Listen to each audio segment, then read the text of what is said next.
Ouais, ouais, il n'y avait pas d'horaire. Quand il faisait beau, on travaillait. Chez Poulet Foin, c'était tout à la main, nous, hein. On n'avait pas de machine, rien du tout.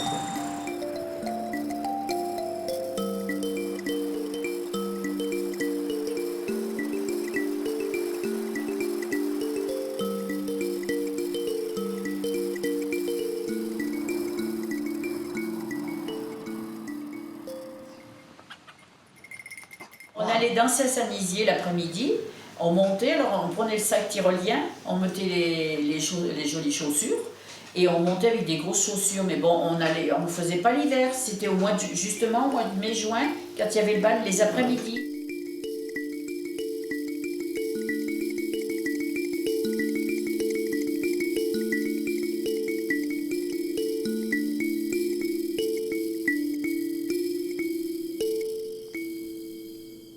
Et tu allais souvent au café? Oh, ben, souvent, pas très souvent, mais allait chercher le journal. Le journal? Le dimanche. D'accord. On prenait le journal, voilà. Pour tout, quoi. On allait sur la route avec les bêtes, il n'y avait pas autant de voitures ni rien, quoi. Ouais. Francoise Maurice, voilà. 83 ans, en retraite agricole, si vous voulez. Mon grand-père se rappelait des diligences. Là. C'était un relais, là.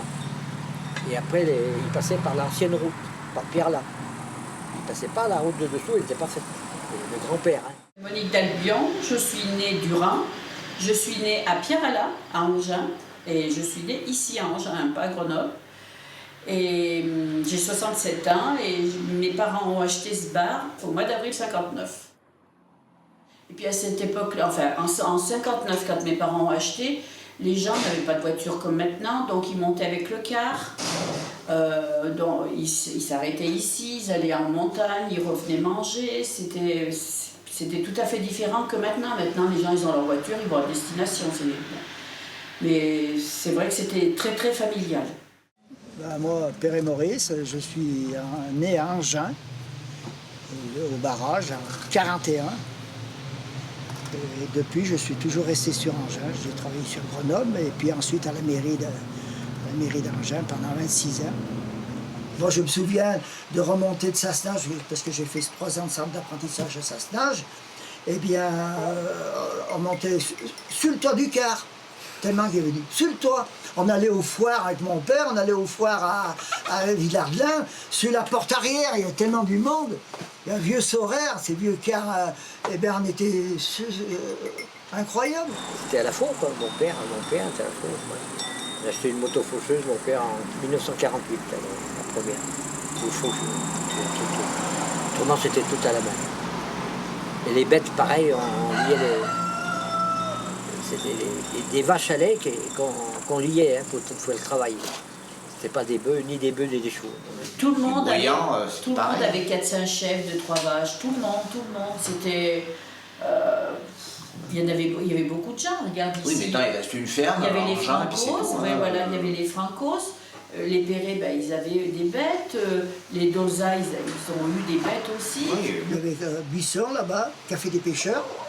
Café plus loin là-bas, Café des Pêcheurs. Il y avait là le café Hébert Dolza. Après, il y avait Coinel. Et puis en bas, il y avait le Café Flandrin.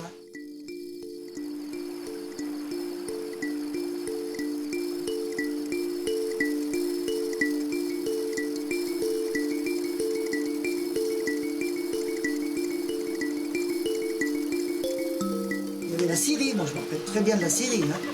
La scierie était importante, il y avait 7000 ouvriers, hein, la scierie. Ah oui. C'était très important. Hein. Ils descendaient le bois à l'époque, les années 60, ils descendaient le bois sur un camion sur Marseille. Hein.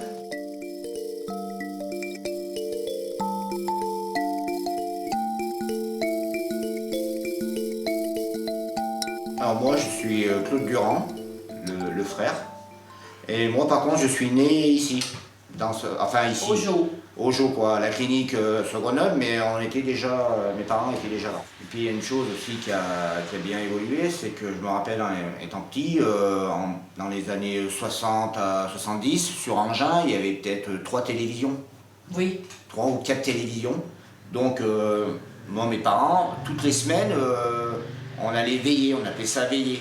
Donc on partait chez le voisin, chez l'oncle qui était un peu plus haut, et on jouait aux cartes, les dames tricotaient, les enfants jouaient. Et puis le lendemain, il n'y avait pas école, et on redescendait en luge s'il y avait de la neige d'hiver et tout ça.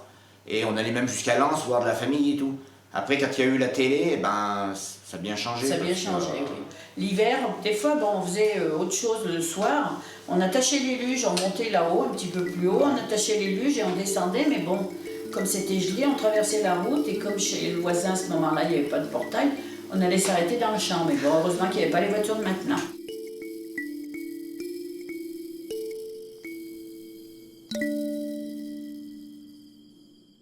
Gilbert Coquet, il y en a pas qui sont morts déjà. Roger Second, ça c'est Tonton Guy au train.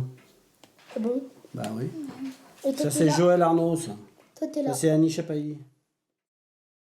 Okay, here we go.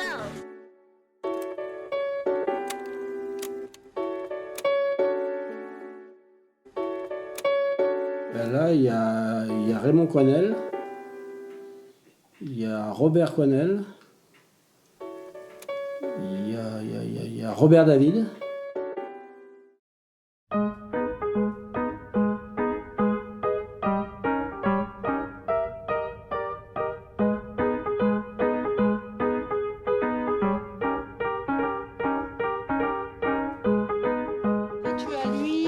C'était Morcelli avec celui-là, puis son frère, ces trois-là. Après, lui, c'est Olivier Perret, et lui, c'est Jérémy Perret, les enfants de la maîtresse. Attends. Ça, c'est son... Et lui, c'est leur frère. Tu sais, c'est Cyril qui habite là-haut, ouais. Mais ils ont la même chemise. Oui, ça, c'est Verdoya. Je sais plus comment ça s'appelle.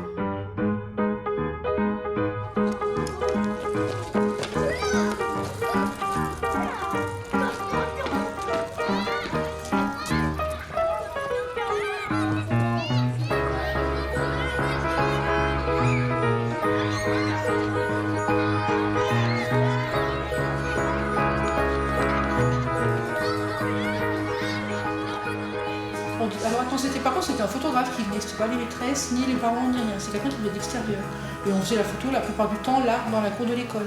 Pas, en ce moment on l'a fait vers la mairie, ou enfin l'église, là c'était dans la cour de l'école. Alors moi je suis Mosette, je travaille à l'école depuis 1983. Quand j'ai commencé à travailler, c'était la salle de classe. Donc la maîtresse était là derrière son bureau, là il y avait les enfants avec des bureaux en bois, comme Corinne allait là-haut, tu sais. Et là, au milieu, il y avait un poêle avec un tuyau qui allait là-bas. Et puis moi, je venais faire le ménage, et puis un matin, c'était avant Noël, il y avait du hou. Et j'avais mis le hou dans le feu. Et plaf, ça s'est enflammé dans l'âge, puis ça n'a pas brûlé, hein, on n'avait pas eu peur.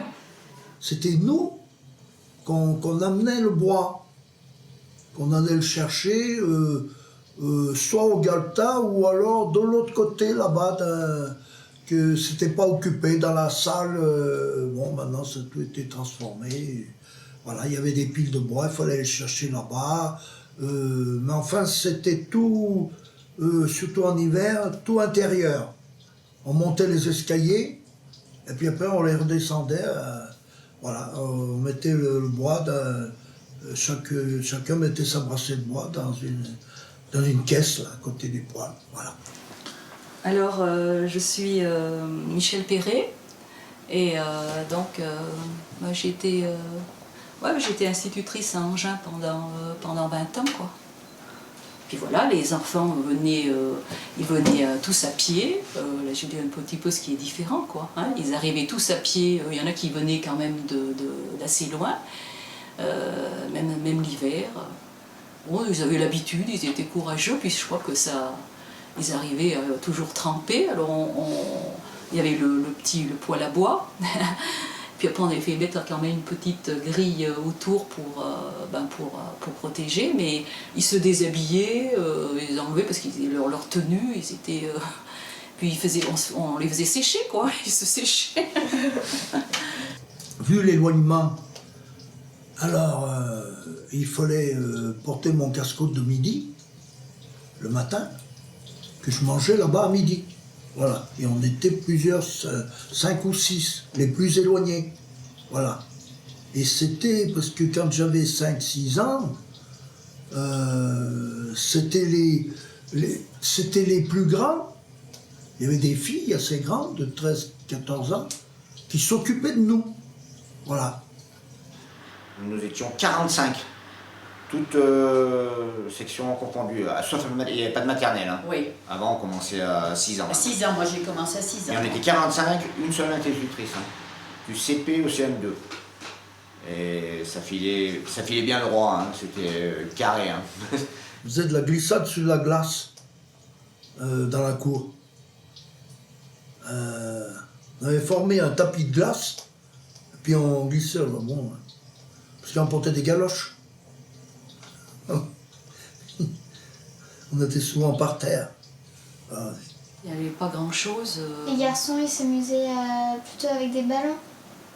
Oui, on s'amusait. Après, bon, en classe de cours de gymnastique, bon, on joue au ballon prisonnier, tout ça. Voilà. Le reste, on s'amusait. Ils jouaient, quoi. On n'avait pas... en classe, on ne se levait pas. Maintenant, ils se lèvent. D'abord, premièrement, on vous voyait. Notre instituteur ou notre institutrice, on a toujours vous voyez. Et puis, on ne se levait pas. Et quand on avait quelque chose à demander, on levait le bras. Enfin, toi aussi. Hein? Oui, donc, on était peut-être nombreux dans les classes, mais on avait plus de... C'était calme. Il n'avait pas, l'instituteur ou l'institutrice n'avait pas à crier pour les faire taire, parce que, bon... Bon, l'hiver, il y avait énormément de... Enfin, ça avait beaucoup plus de neige que maintenant. C'était complètement englouti. Hein, je me rappelle une fois, il y avait tellement de neige, bon, bah, les enfants ne sont pas venus. Ouais. Il n'y avait que Claude qui était monté. Il était monté tout seul. J'avais retrouvé allongé dans la neige, puis je lui avais dit, bon, bah, je lui ai dit, puisque tu as fait ça, bon, du coup, bon, on avait travaillé tous les deux, quoi. Alors que, bon, normalement, je veux dire, normalement, on n'a même plus le droit, maintenant on n'a plus le droit de rester tout seul avec un élève. Mais bon, c'était, bon, à ce moment-là, on avait plus de liberté, en tout. Il y avait plus de liberté, parce que bon, il faut dire qu'il faut remettre un petit peu à l'époque, c'est-à-dire que moi je suis arrivée en 70 et on sortait de 68. Quoi. Ouais. Alors il faut dire que les mentalités étaient bien...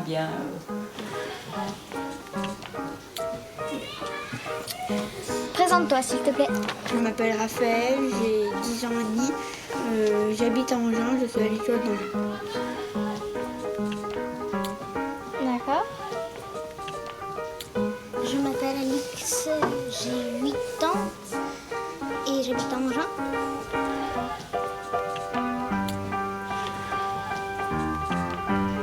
Bonjour, je m'appelle Julien, j'ai 9 ans et je suis en CE2 à l'école d'Angers. Et j'habite à Angers.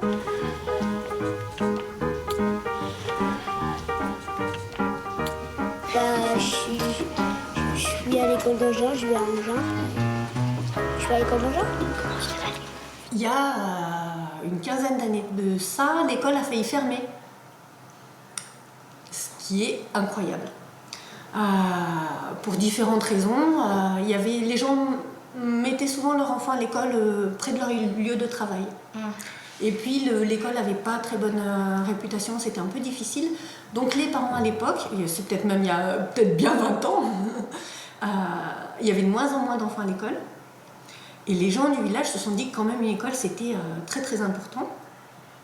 Et donc ils ont décidé de se bagarrer pour redynamiser l'école, faire revenir les enfants à l'école, travailler sur un projet qui soit fort, faire en sorte que les parents d'élèves puissent soutenir les enseignants pour les accompagner, pour qu'ils aient un petit peu de moyens, pour apporter leur aide très concrète sur des sorties, aider à faire un bricolage, aider à faire une animation.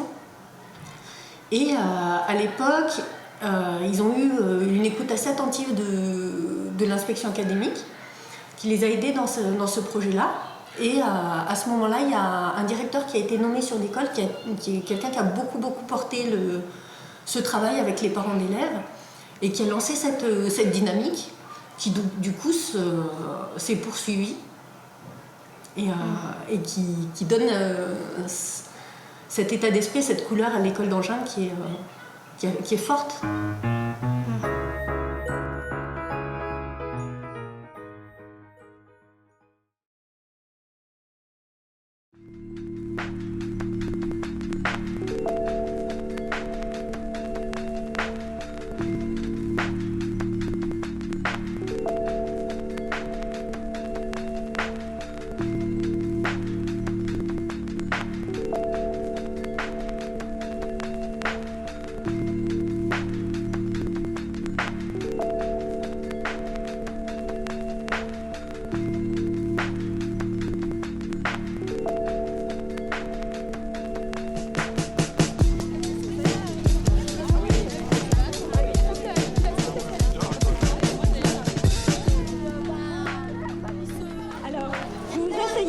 Dès que vous êtes assis, on va pouvoir commencer à regarder dans les poches.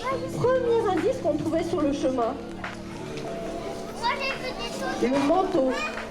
Il y avait le grand manteau. Et dans le grand manteau, qu'est-ce qu'il y avait comme indice? On a toujours une petite part de nostalgie. Quand on a vécu des événements enfants, en plus dans des mémoires lointaines comme ça, on a souvent tendance à embellir un petit peu les choses. On se rappelle des meilleurs moments, donc voilà, on a toujours cette petite part de nostalgie. Après le moteur, notre moteur aujourd'hui, c'est évidemment, il y a cette part de nostalgie, mais on ne peut pas faire les mêmes choses qu'avant. C'est pas le but.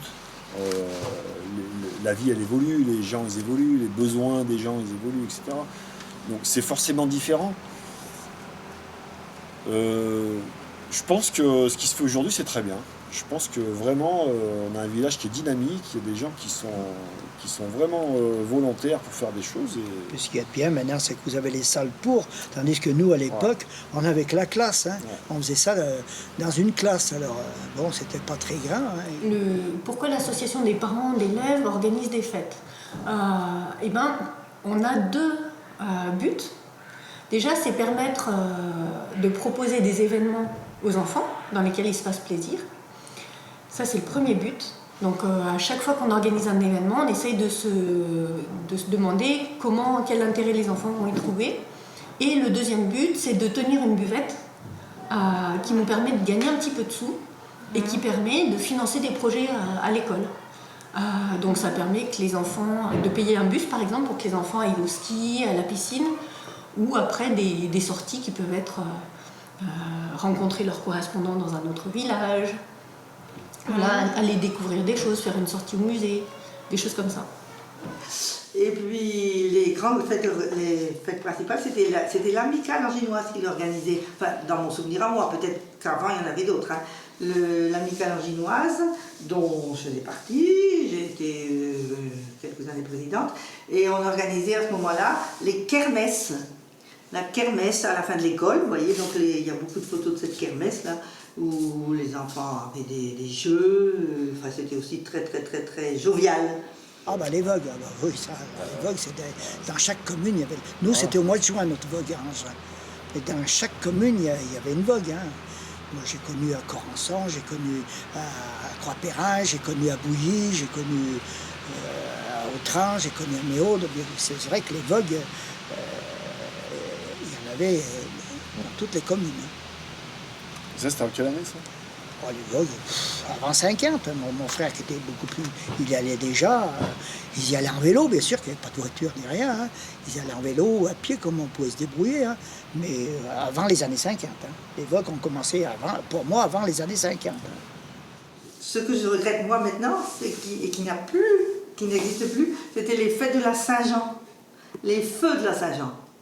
Alors bon, on se réunissait par exemple à Mamelon, à un certain endroit, et là on fêtait le feu, les gens chantaient, c'était gai quoi. Hein. Mais ça n'existe plus, je ne sais pas pourquoi, ça a complètement été abandonné. Oh, il y a certainement 20 ans qu'il n'y en a plus. Hein. Donc certainement, oui, ça a été abandonné. Bon, peut-être que les jeunes ne s'intéressaient plus à ça, enfin les nouveaux venus, peut-être. Voilà, donc ça c'était une belle fête parce que la Saint-Jean, il faisait beau, le feu, c'était magnifique. Comme dans les campagnes quoi. Hein. Il y a des kermesses qui ont été organisées dans la cour de l'école. Donc il y avait une scène qui était mise en place avec des spectacles, etc. Il y avait des stands de tir à la carabine, il y avait un jeu de massacre. Alors un jeu de massacre qui m'a marqué. Alors, je ne sais plus à quelle époque c'était, mais je devais avoir une dizaine d'années, donc c'est dans les années 80, où il y avait des boîtes de conserve empilées. Oui, je me souviens. Et sur chaque boîte de conserve, il y avait une caricature d'un conseiller municipal. Et c'était phénoménal. Tu te rappelles de ça, Maurice?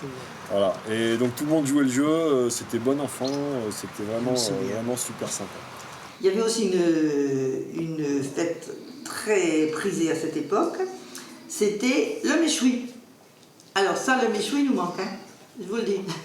Et c'était aussi l'amicale qui l'organisait. Alors c'était un boulot monstre, hein, parce qu'il fallait préparer les moutons et tout, faire et le méchoui se faisait souvent à la Molière. Le repas des personnes âgées, le repas de Noël. À quelle époque ça a commencé? À quelle époque ça, le repas de Noël? Le repas de Noël. Eh ben. Ça a commencé à quelle époque? C'est l'amicale en Ginoise qui l'avait aussi démarré. Qui cotisait pour avoir la moitié, enfin payer la moitié. Oui, il y avait le repas des Durand, même à Angers, chez Mme Durand. Souvent, autrefois, c'était chez Mme Durand. Voilà, donc il a eu de nombreuses années. On rigolait, hein. Oui, c'était. Alors ça, c'était la fête toute la journée. On bougeait dans la salle, hein. On imitait le train à vapeur. Alors on prenait le coude de l'autre de devant, il y avait un garçon, une fille, et avec nos bras, qui étaient les coudes, on imitait les locomotives.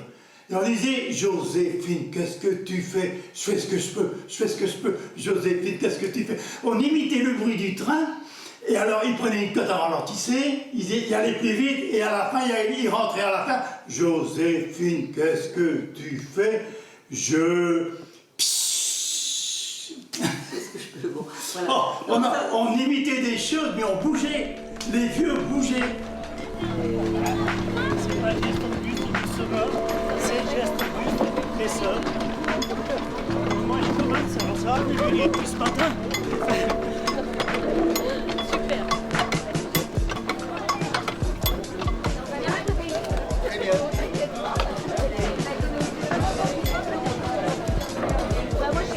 La vente du jus de pomme.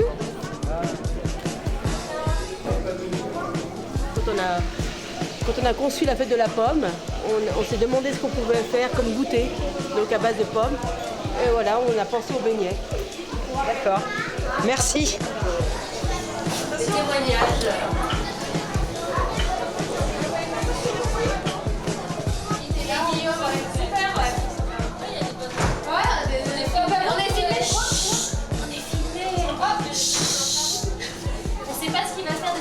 Souriez les filles, souriez. Très naturel, hein.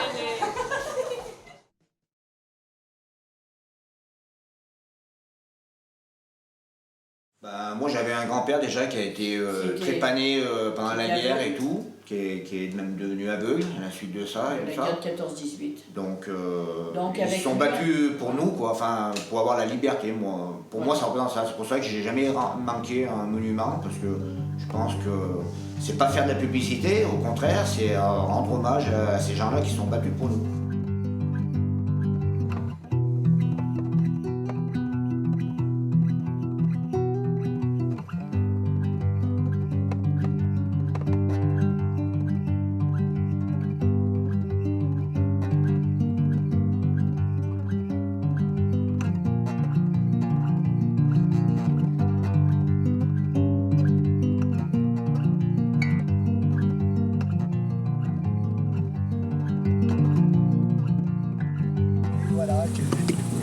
montrer ce monument. Puis je viens toutes les années depuis. Ça en fait des années, non? Ah oui, ça commence à faire. Ok. Oui, ce monument nous touche car je dis bien, nous étions à l'école, l'instituteur nous amenait toutes les années pour la minute de silence et tout. Et donc, c'était c'est tout des familles qui aussi, c'est vrai qu'il y en a encore qui existent dans les enfants, les petits-enfants, je ne sais pas. Il y en a beaucoup de disparus, bien sûr. Et Moi, j'ai aucune personne de ma famille qui soit encore été... Il y avait pas des...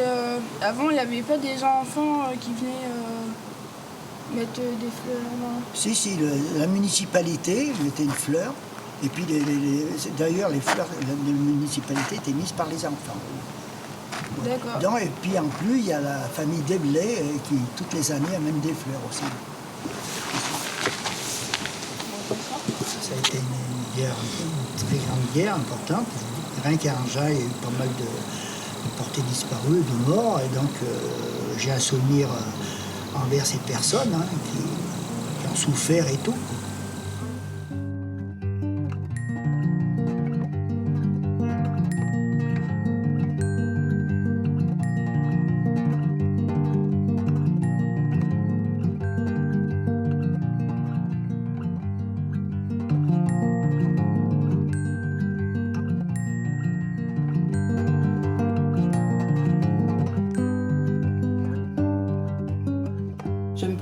Bon, alors je suis Geneviève Panier, née de Belley. C'est important puisque mon père s'appelait de Belley, il faut que je le dise maintenant. Et mes parents avaient acheté une petite maison à Angers au début de la guerre. Et c'est à ce titre que je suis anginoise de cœur. Est-ce qu'il y a des personnes de votre famille écrites sur le monument?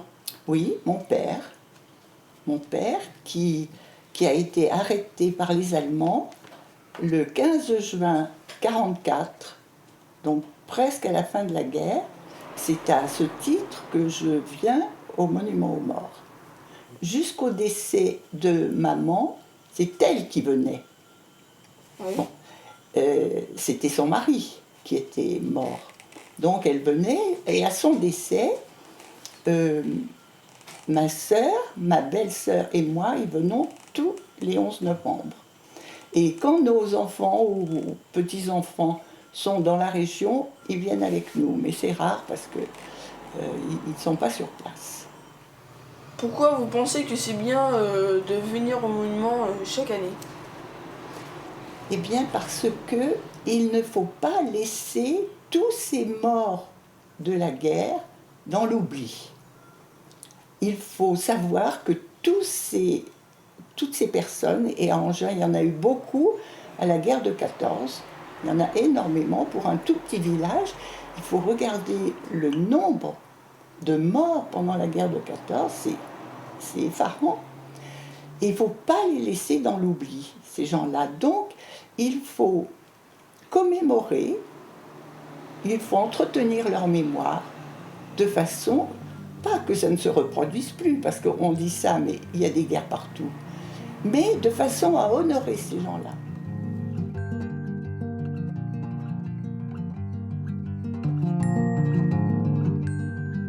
Et puis après, on était avec les anciens, on vendait les bleuets, les plus grands vendaient les bleuets, les petits couraient à côté.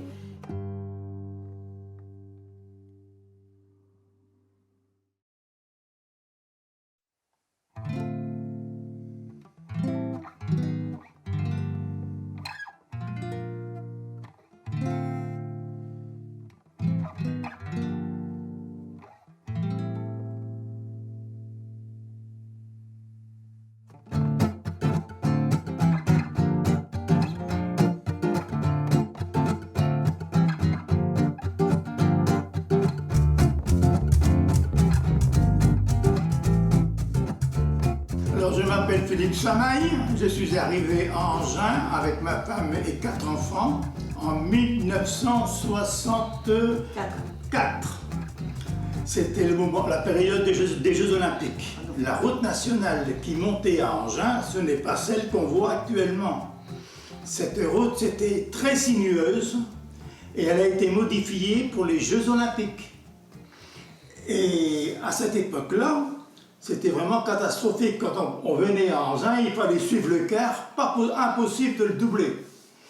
Et si on regarde tous les endroits que les parkings, c'était l'ancienne route. Voilà, c'était vraiment pénible. Et alors, en 1966, la route a été modifiée pour les Jeux Olympiques et elle a été bloquée pour nous pendant combien de temps? 6 mois. Pendant 6 mois. Si bien que pour aller à Grenoble, pour travailler, il fallait partir sur Lens, Saint-Lizier et descendre à Grenoble. C'était pénible. En plus, quand on est arrivé en 1964, il n'y avait rien qui indiquait que l'église, la mairie, rien n'était indiqué. Et de ce fait, on cherchait un terrain pour construire, et c'est à Lens qu'on nous a appris que pour découvrir le village, il n'y avait qu'à suivre le curé de Lens. Si bien qu'on a attendu que le curé de Lens venait dire la messe à Angers pour découvrir une route qui mène à l'école et à l'église. Et de ce fait, on a été surpris, et ça correspondait exactement à ce qu'on voulait. Et on s'est renseigné ensuite, et puis on a acheté le terrain que nous avons aujourd'hui. Alors, on est remonté dans le nord de la France, parce que, bon, c'était pas les vacances, il fallait gagner ses croûtes, donc on retournait dans le nord. Et l'esprit étant à Angers et habitant là-haut, il dit on plie bagage, on quitte tout. Et du jour au lendemain, on a téléphoné à la mairie d'Angers qui nous a trouvé une maison au bord d'un national, là où habite Alain Francos.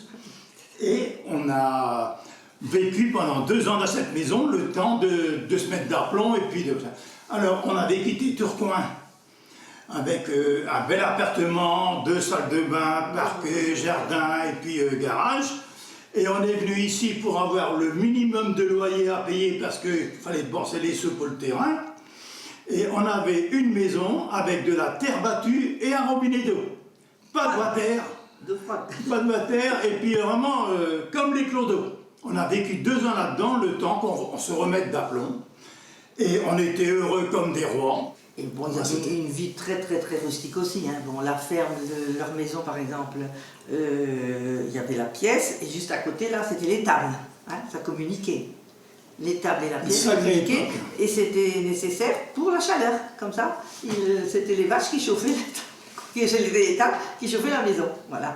Et cette dame, qui s'appelait Suzanne, l'ambiance était très bonne. Cet enfant, et puis qui nous a accueillis vraiment vraiment bras ouverts, quoi, hein. À tel point qu'un jour je me suis retrouvée les gens étaient ne la connaissant pas, notre voiture était garée là, tout à coup je trouvais un gros paquet de haricots verts dans mon coffre. Je dis mais d'où ça vient ça? C'est cette dame qui m'avait donné des haricots verts. Moi, on était heureux, mais les 2 pieds dans la solidarité. Voilà, c'est le problème. Ben, vraiment heureux parce que de voir le cadre, et on vient du Nord, donc ça a tout changé, et notre manière de voir les choses, alors notre vie a complètement été transformée, quoi. Oui, comique, parce qu'il y a la cheminée qui est là. En fait, il faut avoir la cheminée qui est là, et au point de départ, quand les enfants étaient petits, la télévision était dans l'autre angle là-bas. Dans la cheminée, là. Donc, on se mettait là, on enlevait les fauteuils de la 2 chevaux, parce qu'on n'avait pas de sous pour acheter des fauteuils, donc on se mettait dans les fauteuils de 2 chevaux, et on regardait la télévision près du feu de bois. Et pour ne pas couper le bois, mon mari mettait des arbres complets dans la cheminée. Alors l'arbre brûlait petit à petit, enfin il calait là, et puis on poussait l'arbre jusqu'à ce qu'il... Alors on était assis de chaque côté de l'arbre. Et quelquefois on mangeait sur l'arbre. L'assiette sur le tronc, c'était en équilibre. Les pieds sur le béton parce que le carrelage n'était pas fait. Ça c'était le moment de la veillée. C'était notre veillée à nous. C'était original, quoi. On se marrait. Ah, c'était drôle, oui. Et puis on poussait l'arbre, et l'arbre se consumait. En fait, c'est l'imagination, quoi. C'est marrant. Non, mais c'était drôle. Mais je pense que pas beaucoup de gens le feront, ça. Et la vie est merveilleuse. Non, mais c'est vrai. Oui. Aujourd'hui, on pourrait faire plein de choses aujourd'hui, mais il y a trop de facilité. Non, arrête de dire ça. Non, si, il y en a qui ont des difficultés, bien sûr. Regarde les jeunes qui n'ont pas de chômage, qui sont au chômage et tout bâtard, tu crois qu'ils ont des facilités? Ouais, non. Notre époque était peut-être dure, mais beaucoup plus c'est comme ça. Facile finalement. Les enfants. Beaucoup plus facile.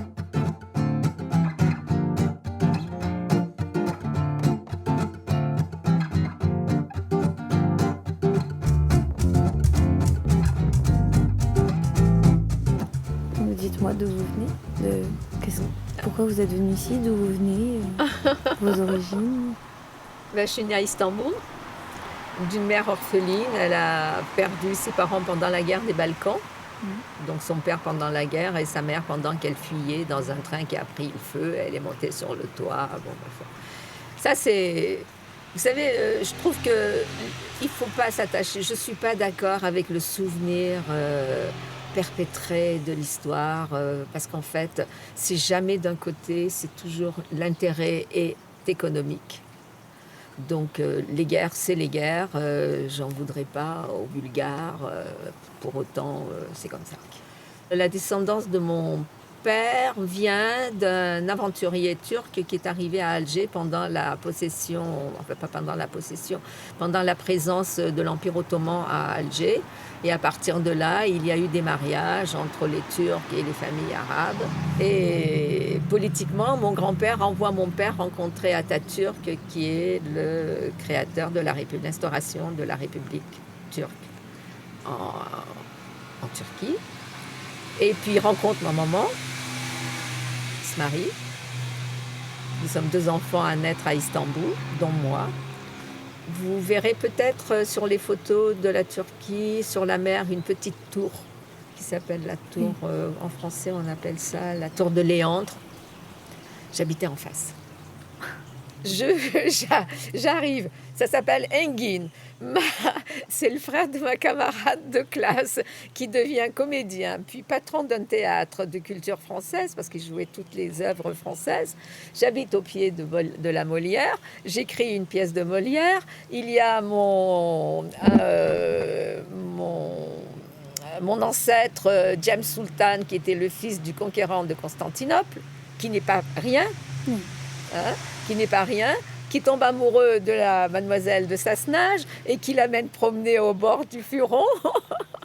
À ma connaissance, ça pouvait être que là, parce qu'il n'y a que là où on peut quand même plus ou moins avoir des endroits jolis pour flirter. Je trouve ça magnifique.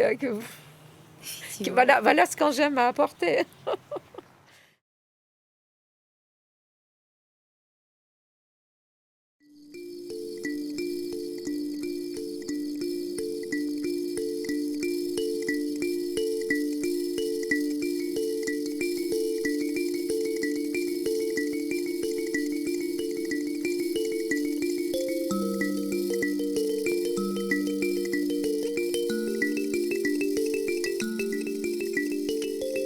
Je veux vous dire qu'en été, même quand on était jeune, comme toi, il fallait filer au champ. Oui. Et avec les parents. Oui. Et s'aider à ramasser le foin, à rateler. Ah ouais. Oula. Travail du matin au soir. Oui. Oui, dans ces pentes, là, dans ces foins, là. Tout fauché à la faux. Et oui. Et rentrer avec les bêtes, les charrettes à bandage. Oula. Et pour monter les charrettes de foin, là-bas, il fallait 4 bêtes. Ouais. Il était 4 vaches. Sinon, ils n'y arrivaient pas, c'était trop lourd. Ça montait trop, parce qu'il n'y avait pas de route. C'était un chemin caillouteux, hein. Et juste passer une charrette de foin, là.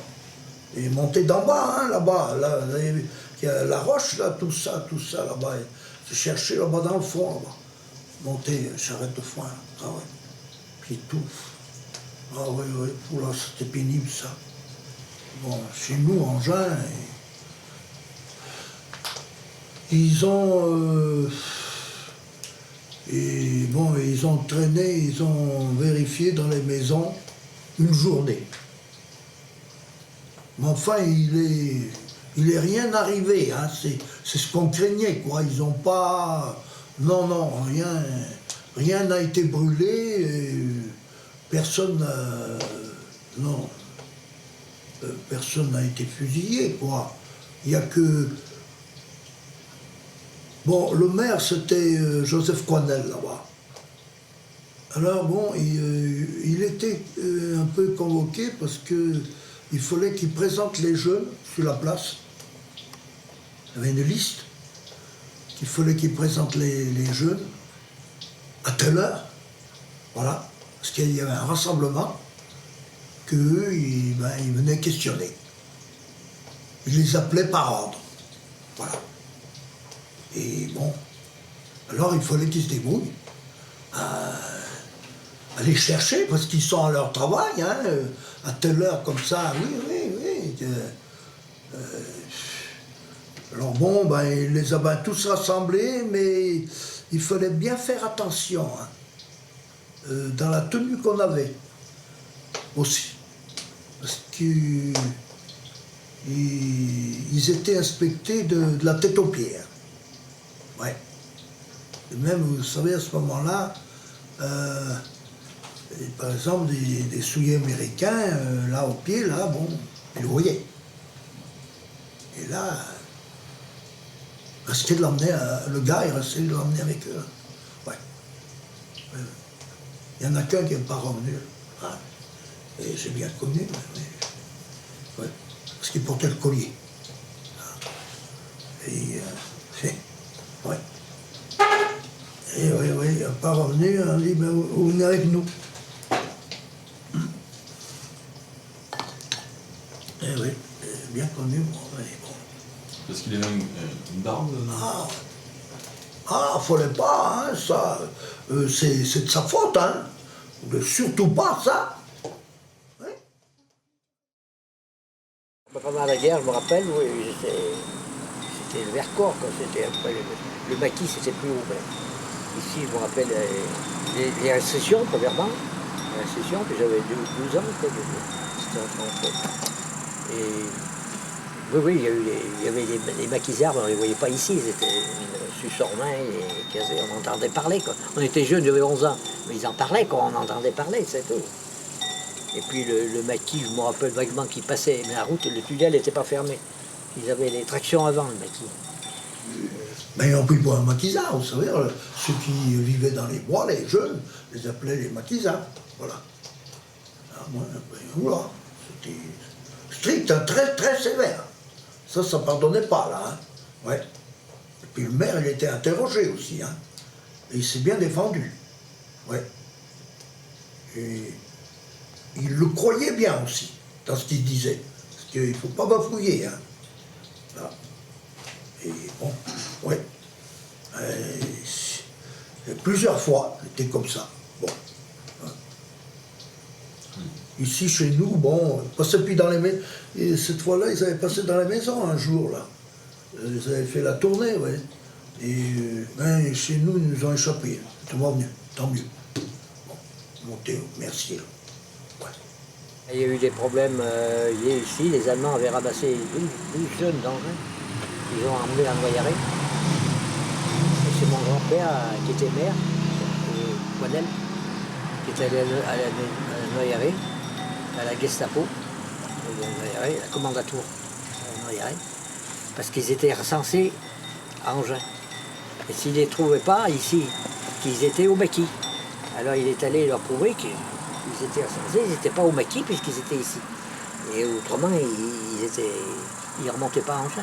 Du coup, le maire, il les a sauvés, en fait. Oui, en principe, oui. Parce qu'il est allé à Noyaré avec son vélo. Ah.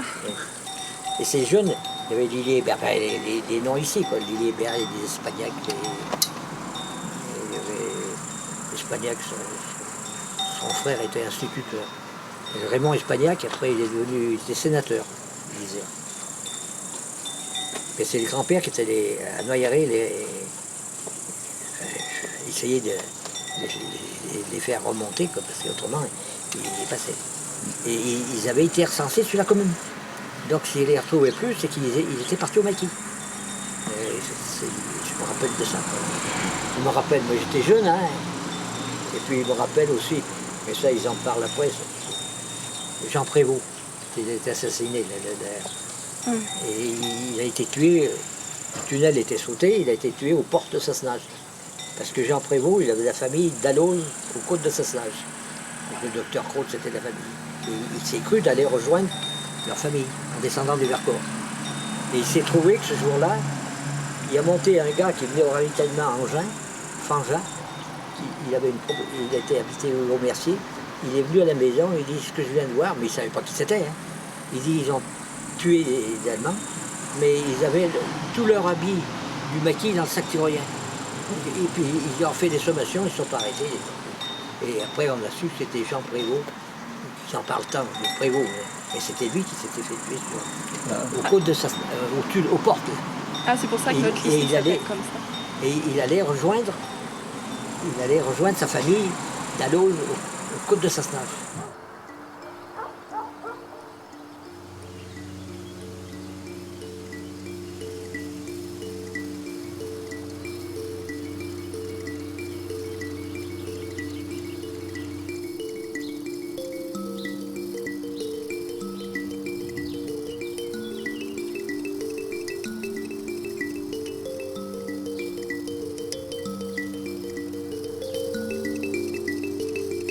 Ce qui se rapporte à Engins et à cette période, c'est que les Allemands, il faut replacer le juin 1944, c'est juste avant la fin de la guerre, puisque Grenoble a été libérée le 24 août. Donc 2 mois après, dans le Vercors, ça bougeait beaucoup, tous les résistants étaient sur les dents, et les Allemands encore plus, parce qu'ils sentaient que ils étaient battus sur tous les fronts. Les Américains avançaient, eux étaient aux abois et ils devenaient très méchants. Donc, les patrouilles qui passaient à Engins, qui au début n'étaient pas agressives, mais ils visitaient les maisons, ils cherchaient les armes, et ils prenaient toute la nourriture qu'ils trouvaient. Mes parents, qui avaient déjà beaucoup de peine à nous nourrir, et qu'ils le faisaient grâce aux cultivateurs d'Engins qui leur donnaient qui du pain, qui des œufs, qui du fromage. Ils ramassaient tout. Et quelquefois même, ils le consommaient sur place, dans le bassin en face de la maison. Et puis, au fur et à mesure que les jours avançaient, avec ce tunnel qui avait sauté, ils devenaient agressifs. Et ce jour-là, du 15 juin en particulier, ils avaient déjà visité quelques maisons par ici, parce que mon oncle et ma tante qui avaient loué une petite maison là à côté, là, ils avaient visité la maison, et j'avais reconnu les chaussures de ma tante dans la besace de celui qui dirigeait la patrouille.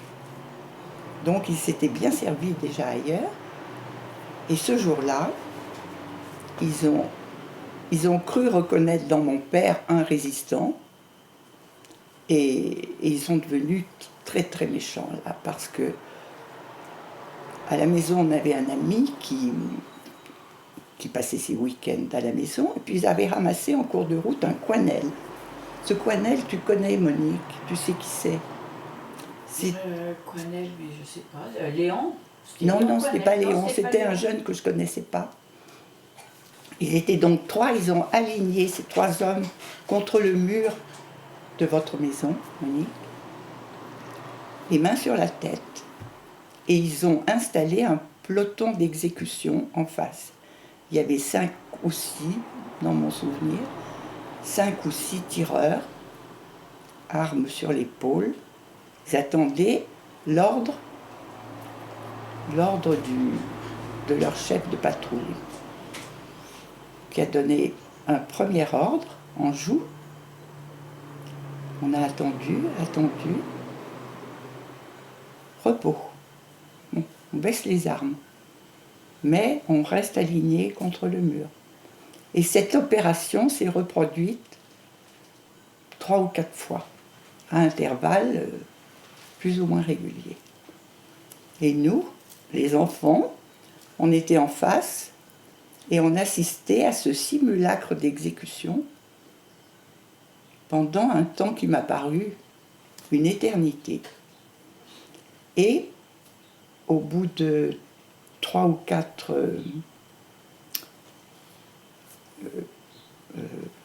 ordres, ils ont ramassé les affaires et ils sont partis. Avec les 3 hommes, ils sont descendus par le petit chemin qui longeait notre maison et ils sont repartis en face pour rejoindre le col des Aillettes. C'est ça, Monique? Oui, oui. Voilà. Et on ne l'a plus jamais revu. Mais on ne savait pas ce qui était devenu. On ne savait pas. Donc voilà, en ce qui concerne Engin, c'est tout ce que je sais sur cette période-là.